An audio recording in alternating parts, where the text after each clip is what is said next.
Você está ouvindo a série de mensagens Ninguém Manda em Mim, os 10 mandamentos sob a ótica de Jesus. Eu sei, só de ouvir 10 mandamentos, talvez você pense que já querem mandar em você.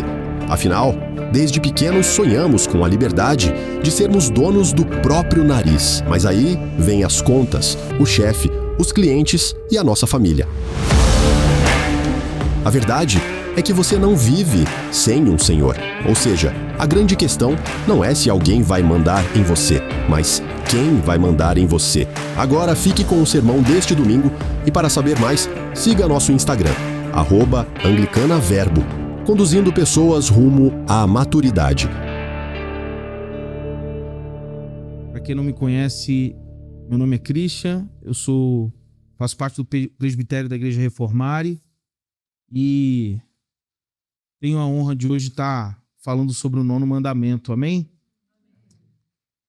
Quando o pastor Gabriel me deu esse desafio de hoje estar falando sobre essa série de pregações que é o Ninguém Manda em Mim, né? Falando sobre a ideia de não dar falso testemunho, eu confesso que eu senti no meu coração de que seria muito além daquilo que a gente imagina quando nós lemos sobre esse mandamento. E eu quero convidar você a abrir a sua Bíblia em Êxodo capítulo 20. Êxodo capítulo 20.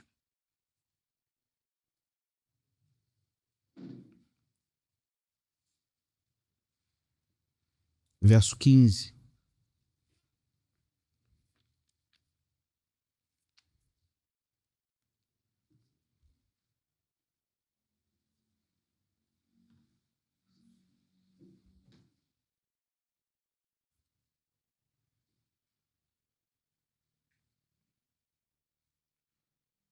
Obrigado, irmão, obrigado, tá?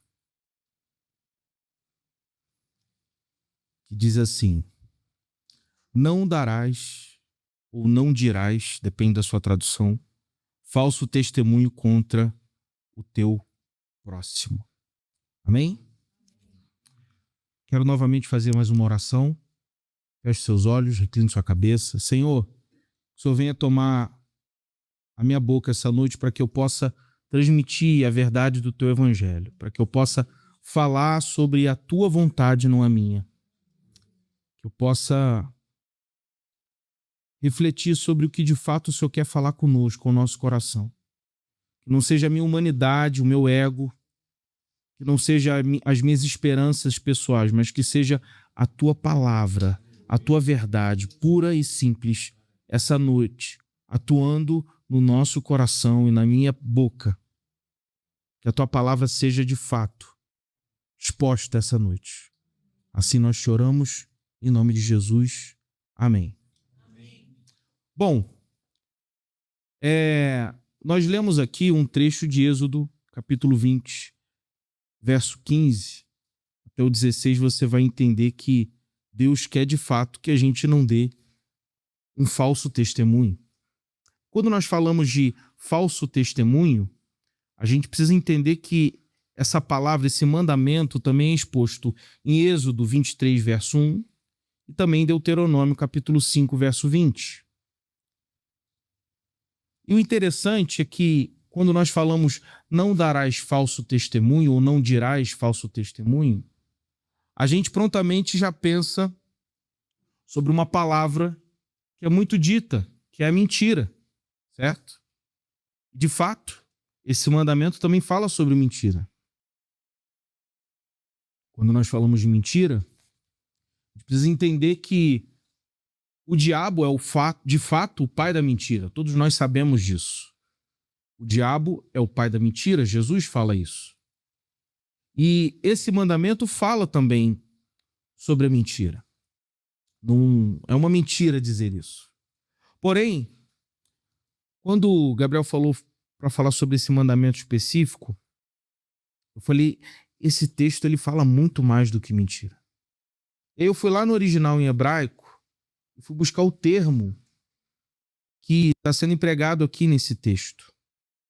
E o termo que esse texto vai falar é um termo em hebraico chamado shaker. E como eu disse, ele vai muito além da mentira. Esse termo shaker, ele significa faltar com honestidade. Quando a gente fala em faltar com honestidade ou ser desonesto, a gente compreende que é muito além de mentir simplesmente no sentido literal da palavra. Falei uma mentirinha. Quando nós falamos em faltar com honestidade, a gente precisa entender que é quando nós não vivemos aquilo que de fato nós pregamos. É quando nós não colocamos em prática aquilo que nós falamos. Ou seja, logo nós estamos tratando com inverdade aquilo que nós estamos pregando. E, meus irmãos, esse tema é um tema muito atual perante a igreja do atual século. Quando nós falamos de não viver o que nós pregamos ou não viver o que nós confessamos como fé, a gente precisa entender que a igreja atual é uma igreja que precisa, de fato, cumprir esse mandamento e refletir sobre ele. Eu compreendo que falso testemunho ou faltar com o testemunho, como diz esse mandamento, é você não dar um bom testemunho. É claro que isso também é mentir. Mas também é você não viver aquilo que você prega. Ou seja, você mentir perante a Deus. É você mentir perante os irmãos. É você mentir perante a igreja. É você mentir perante a palavra, perante o evangelho. É você viver uma falsa verdade. O interessante é que Paulo vai falar em 1 Coríntios 8,13 sobre a ideia de não escandalizar o irmão, né? A gente tem esse famoso texto que a gente fala, não escandaliza o seu irmão. Escandalizar o seu irmão também está inclusa essa ideia de não mentir, ou seja, eu estou vivendo uma falsa verdade e eu não dou testemunho daquilo que eu confesso, ou seja, por tabela eu acabo escandalizando aqueles que esperam de mim, aqueles que têm uma expectativa de mim, um ato santo, uma atitude que condiz com a palavra, com o evangelho, com os ensinamentos de Cristo. E com isso, nós entendemos que o falso testemunho é algo que a gente constantemente vai ser tentado a não dar. Eu me lembro uma vez que eu estava no banco e aí eu trabalhava numa empresa e eu tinha que fazer uma transferência minha, porque eu tinha recebido um cartão do banco para poder fazer uma determinada transferência do valor que eu tinha recebido. E a pessoa que estava na minha frente foi embora e esqueceu ali. Ela não saiu do menu ali do caixa eletrônico. Ela esqueceu, além do caixa eletrônico, ela esqueceu em cima do balcãozinho assim o cartão. Prontamente a gente já fica até com medo, né? Chegar perto. Ali eu falei assim, moça, você esqueceu ali o seu cartão e tá aberto. Já era uma senhora, ela foi. O que eu quero dizer com isso, por mais que eu não tenha sentido tentação em me aproveitar daquela conta aberta e fazer um saque, é que a nossa vida é um caixa eletrônico e ali, diante daquele menu da tela inicial do caixa eletrônico, nós temos milhões na conta. Só que esse caixa eletrônico, essa conta, melhor dizendo, ela não pertence a nós. Ela pertence a Deus. E aí Deus fala assim, olha, você tem direito a sacar só 10% desses milhões que estão aí. Porque o restante não é lícito. Acontece que nós, mesmo tendo a possibilidade de sacar os milhões, diante das tentações desse caixa eletrônico, volta e meia a gente vai lá e saca um realzinho além do que a gente de fato deveria sacar. Esse um realzinho nada mais é do que os pecados que nós temos na vida. A vida, por conta da consequência da queda do homem, ela é inerente à ideia do pecado, que constantemente faz parte do nosso dia a dia, do nosso cotidiano. E nós temos a opção em cair nesses determinados pecados ou não. E dar falso testemunho é quando você justamente cai nesses pecados. É quando você vai lá na conta bancária e saca aquele R$1 a mais que Deus mandou você não sacar. Quando Paulo fala de escandalizar o irmão, ele está dizendo, olha, lembra do 9º mandamento. De não dar ou falar um falso testemunho, ou seja, de você achar que vai enganar as pessoas que estão ao seu redor, uma falsa moralidade, sendo que você não vive aquilo. E com isso, vocês vão acabar escandalizando eles, porque eles vão perceber isso.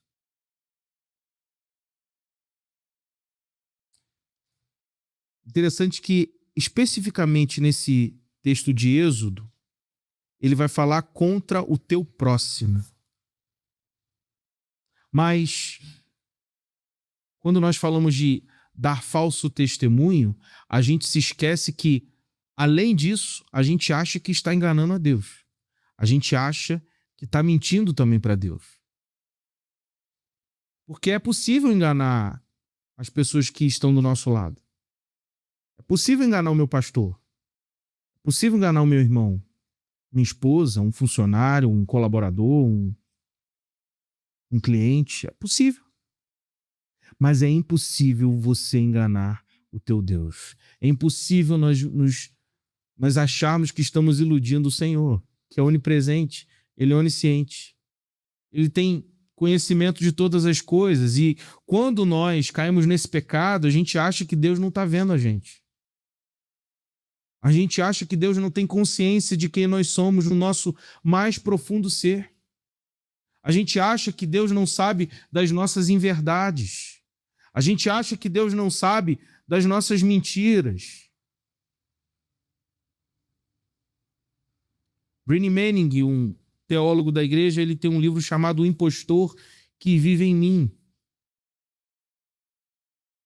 E nós somos constantemente desafiados por Deus a olharmos para dentro de nós e falarmos, quem é o impostor que mora aqui dentro? Será que de fato eu estou vivendo esse impostor? Será que de fato eu estou vivendo aquilo que o Evangelho manda eu viver? Jesus exorta a falsidade farisaica dos judeus da época, chamando eles de mentirosos. Quero te convidar a abrir em João capítulo 8, versículo 44.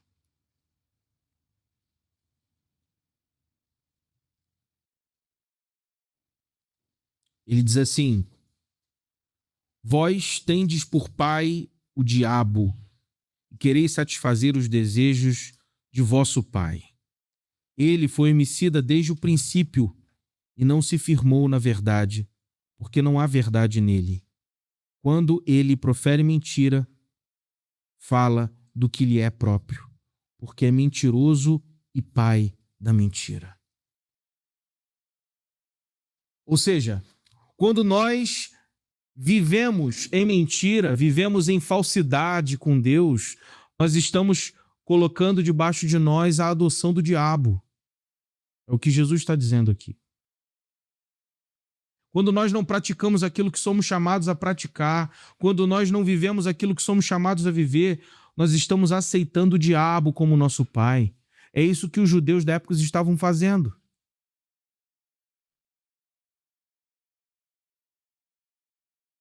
Será que dentro de nós a gente tem uma resposta para dizer sim quando a gente se pergunta, será que eu estou cumprindo esse mandamento?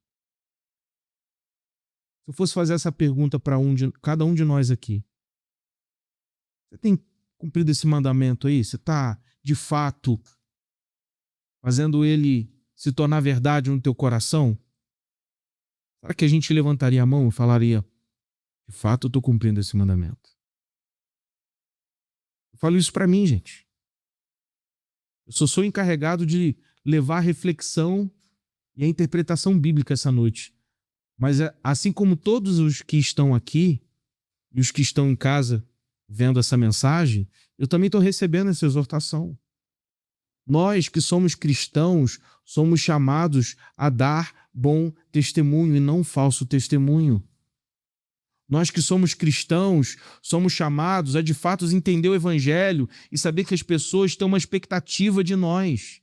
As pessoas têm uma expectativa de quem nós somos. Será que nós estamos aproveitando essa expectativa para de fato sermos semelhantes a Cristo? Ou a gente pega essa expectativa e joga ela no lixo, escandalizando o próximo, trazendo falso testemunho?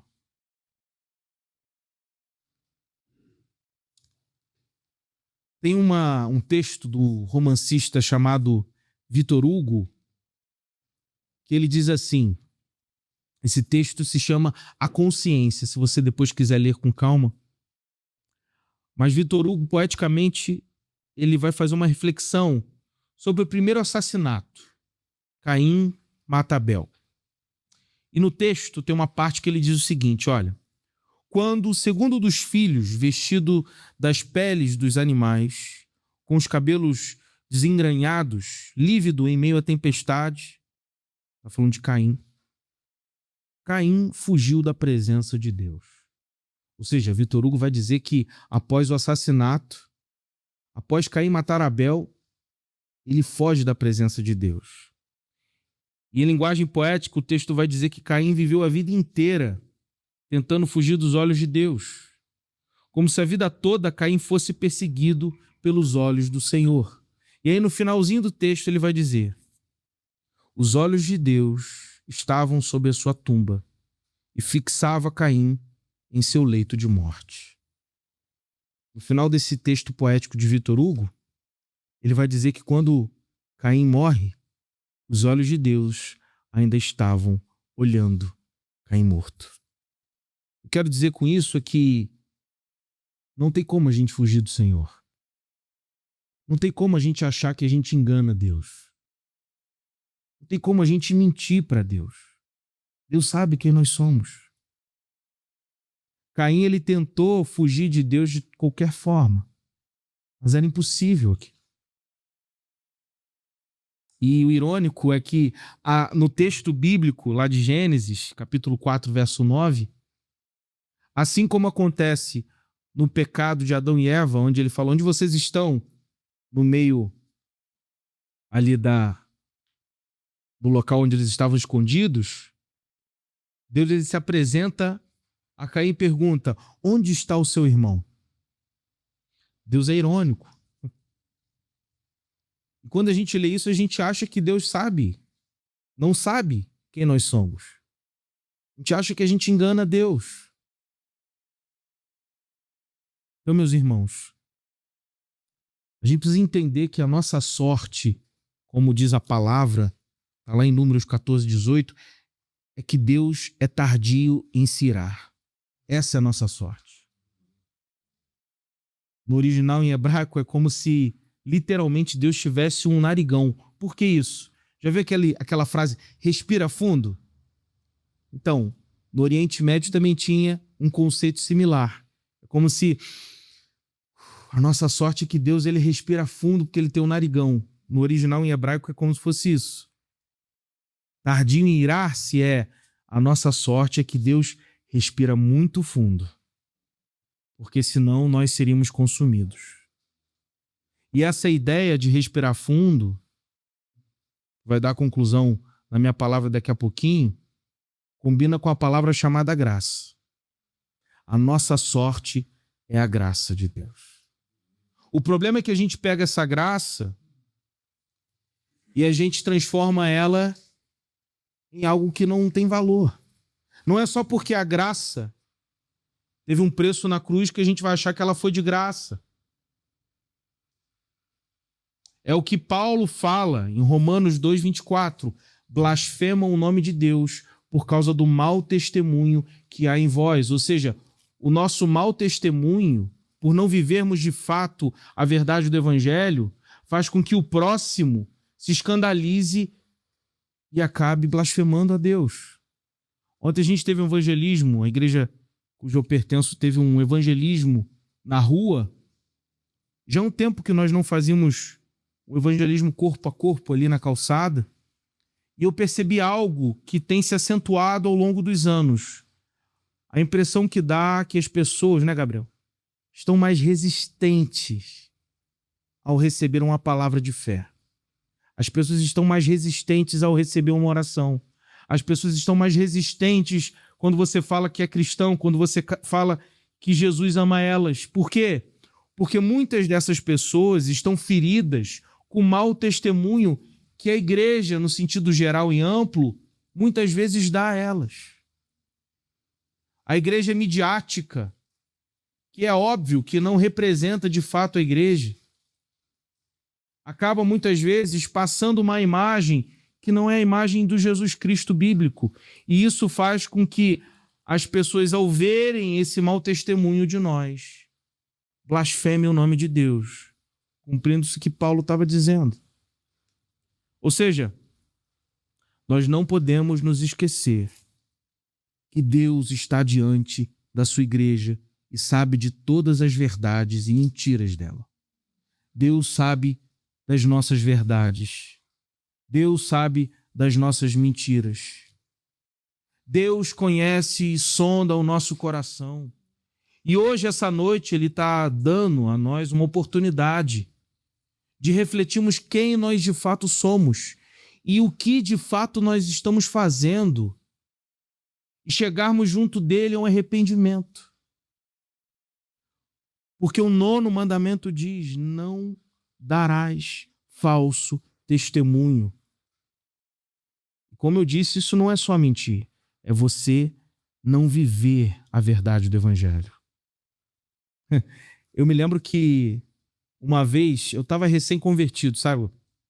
E aí eu fui chamado para ir numa igreja com os irmãos, visitar uma igreja, e lá nós fomos, e eu na escola, eu aprontava muito. Tinha uma galerona que aprontava junto comigo e sabe como que é. Cheguei nessa igreja e tinha um rapaz lá que estudava comigo, alguns anos antes, e ele aprontava muito, cara. E eu cheguei pra ele e falei: caramba, mano, que bênção, velho. Que bênção que tu se converteu, que tu tá aqui agora. Ele falou: não, pô, sou desde sempre eu sou daqui. Entende como que muitas vezes a gente acha que está vivendo uma fé, mas essa fé, ela é uma fé fajuda. É uma fé que não é transparente, é uma fé que ela é rala, é uma fé que ela não tem verdade, ela não tem sinceridade, ela não tem coração.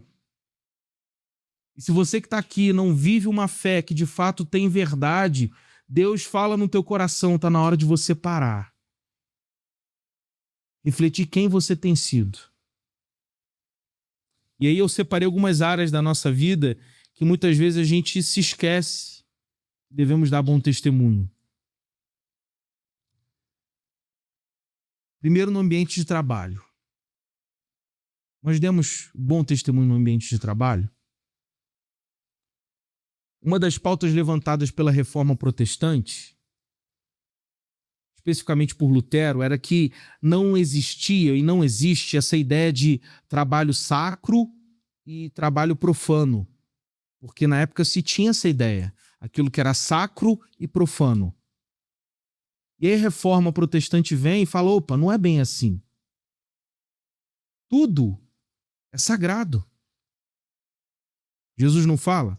Tudo é santo para aqueles que são santos. Ou seja, tudo pode ser santificado. Inclusive o meu trabalho. Não é porque eu não trabalho em algo de ofício pastoral ou eclesiástico que o meu trabalho é profano. E o que eu quero dizer com isso é que às vezes a gente faz essa dicotomia sem querer. Não, preciso separar o crente do fulano de tal. Preciso separar o Christian do profissional Christian. Como se ao chegar no meu trabalho eu não fosse mais crente. Como se ao chegar no meu trabalho eu desligasse ali o botão de evangélico, de cristão, de protestante ou de seguidor de Cristo e ligasse ali o modo mundano. Nós somos chamados a dar um bom testemunho verdadeiro no nosso trabalho.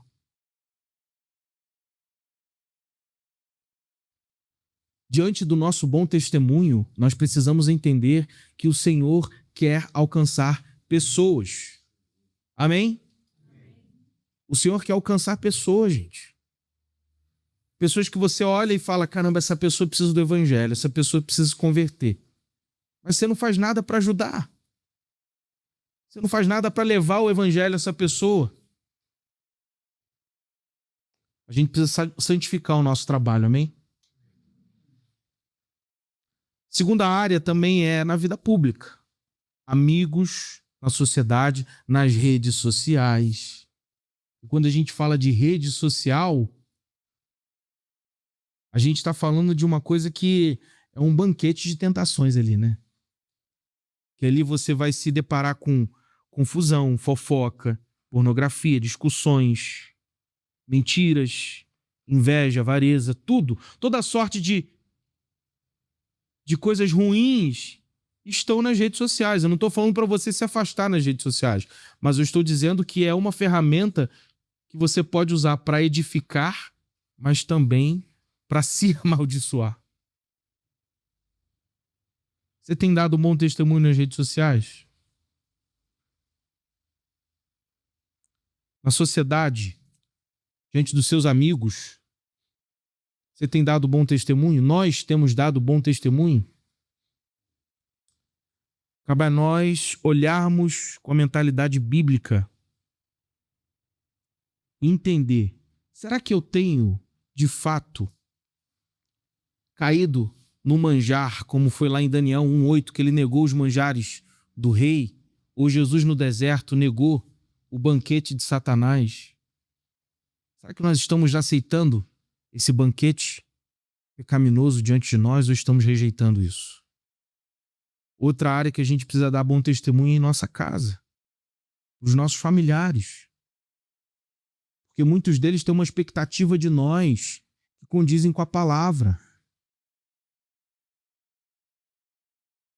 Esse mundo, minha gente, é a habitação de Deus. Esse mundo é a habitação do Senhor. Qualquer lugar que nós estivermos nesse mundo pertence a Deus. Portanto, qualquer lugar que estivermos nesse mundo, Deus estará. Não tem como a gente fugir dele. Não tem como a gente achar que está enganando ele. Ano passado, um príncipe dos ateus, Richard Dawkins, foi dar uma entrevista e ele se declarou cristão cultural. E ele, um dos maiores ateus desse atual século. E aí o repórter questionou, por que você se considera um cristão cultural? Ele disse assim, porque existem reflexos do cristianismo na minha conduta, no meu jeito de viver. Ou seja, o mundo acha que vive o evangelho, muitas vezes até vive o evangelho, sem acreditar em Cristo, sem acreditar e ter a paternidade de Deus. E nós que temos a paternidade de Deus, cremos em Cristo Jesus, não estamos vivendo o evangelho.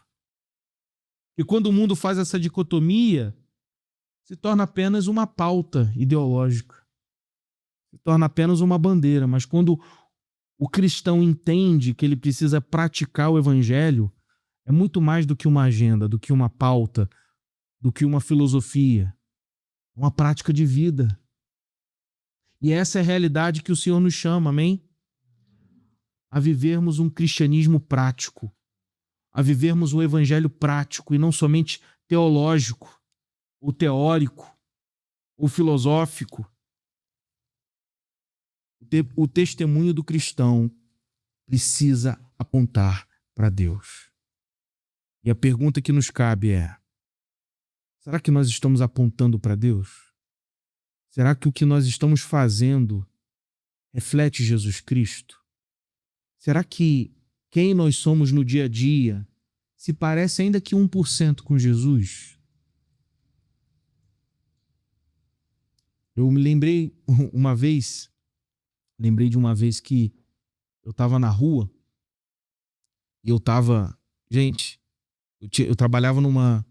Não vou falar o nome da empresa que tá gravando aqui para não fazer propaganda, mas nesse dia eu tinha comprado uma marmita. Eu tinha só 15 minutos de intervalo.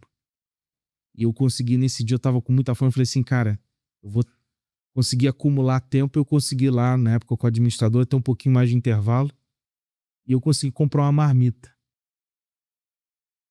Eu comprei uma marmita, tava todo infeliz em ir pra sede lá pra comer, almoçar logo, pra comer. E no meio do caminho apareceu diante de mim um morador de rua. E ele falou assim, cara, você pode me dar uma coisa pra comer? Aí eu olhei pra quentinha. Eu não fui crente no meu pensamento, gente. Mas aquilo me constrangeu de tal forma que, eu confesso, eu pequei no meu coração, porque eu não queria dar. Talvez eu até xinguei ele de um xingamento santo, né? Esse abençoado aqui me pediu minha comida. Mas eu fui constrangido a dar a quentinha para ele. No mesmo dia, quando eu saí, eu lembro que eu tinha meio período, eu saí mais cedo do trabalho. Aí eu falei assim, eu vou almoçar. Aí eu fui. Eu não almocei na hora que eu deveria, eu vou almoçar. Aí eu fui num restaurante que tem aqui na cidade e eu sentei na mesa. Eu tô esperando o prato ser servido. Eu tava com dinheiro contado. Naquele exato momento, entrou uma moça dentro do restaurante. Ela sentou na minha frente. Era uma moça muito simples, com vestes simples.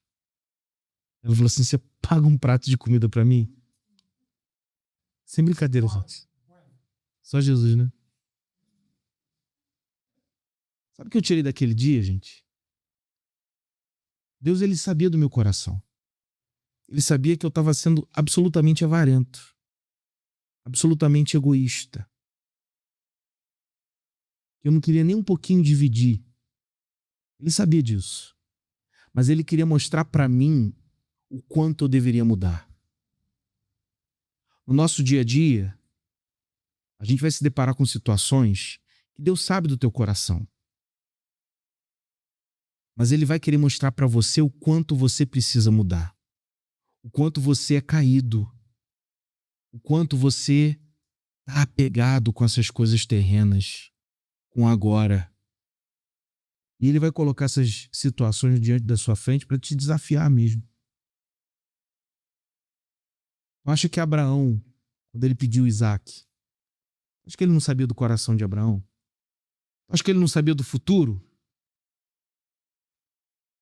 Ele queria provar o coração do filho dele naquele momento. E é isso que o Senhor tem pedido a nós. Existe um termo na teologia chamado imago Dei, que é a doutrina que diz que nós somos imagem e semelhança de Deus. E é isso que o Senhor quer de nós, que sejamos a sua imagem e a sua semelhança. E dentro desse entendimento, está a ideia de viver quem Ele é. Viver quem Cristo é. Esse é o nosso desafio. Viver quem de fato Cristo é e quem Ele quer que a gente viva. Amém? Em Atos capítulo 3, versículo 19, se você quiser abrir sua Bíblia, diz assim: arrependei-vos, pois, e convertei-vos, para que sejam apagados os vossos pecados, e para que venham assim os tempos do refrigério pela presença do Senhor. E envie ele a Jesus Cristo, que já dantes o foi pregado, o qual convém que o céu contenha até os tempos da restauração de todas as coisas, dos quais Deus falou pela boca de todos os seus santos profetas desde o princípio. Ou seja, até Jesus voltar, a gente tem que se arrepender. Esse é o chamado do Senhor. Arrependei-vos e convertei-vos de quem nós somos. Quero te convidar a ficar de pé. Antes de chamar o pastor, quero fazer uma oração com você. O nosso arrependimento definirá quem Deus é em nossas vidas. O nosso arrependimento definirá quem de fato o Senhor é no nosso dia a dia. Se Ele é prioridade ou se Ele é só uma religião, um movimento. É só uma suposta filosofia que a gente acredita. Somos chamados ao arrependimento. Senhor, queremos nos colocar diante de Ti, Pai. Nós queremos que o Senhor nos perdoe, Pai. Porque muitas vezes não vivemos aquilo que o Senhor nos chamou a viver. Muitas vezes não cumprimos aquilo que o Senhor nos chamou a cumprir. Muitas vezes a gente acha que está fazendo tudo certinho, que é pela nossa própria honra e nossa própria glória, que é pelos nossos próprios meios, que é pelas nossas próprias vontades, mas não, Senhor. Não é por nós, Senhor, é pelo Senhor. Entra no nosso coração essa noite, Pai, para que a gente possa de fato viver quem o Senhor é. Perdoa os nossos pecados, Senhor, perdoe quem nós somos. Perdoe, muitas vezes, Senhor, a gente acha que está enganando o Senhor, mas não tem como a gente fugir do Senhor. Não tem como a gente achar que o Senhor não sabe de nada, porque o Senhor sabe de todas as coisas. O Senhor conhece o nosso coração, o Senhor conhece o mais íntimo de nós. Nos perdoa, Senhor. Queremos desfrutar do Senhor aqui na terra, mas também queremos aproveitar da eternidade para contigo, Pai. Nos tira do caminho do inferno, nos tira do caminho da mentira, do diabo, Senhor. Coloca em nós a tua verdade, Jesus. Aleluia. Coloca em nós a tua verdade, Pai, para que possamos dar um bom testemunho aqui na terra. Essa é a nossa oração, em nome de Jesus. Quero te convidar a repetir uma oração comigo. Senhor Jesus, perdoa os meus pecados. Eu não sei o que eu estou fazendo. Me perdoa porque eu ofendi o Senhor. Me perdoe porque eu abandonei o Senhor. Mas eu me volto a Ti. Eu confesso o Senhor como meu Senhor e Salvador. E eu aceito o Teu Evangelho na minha vida. A Ti eu oro, em nome de Jesus. Amém. Amém?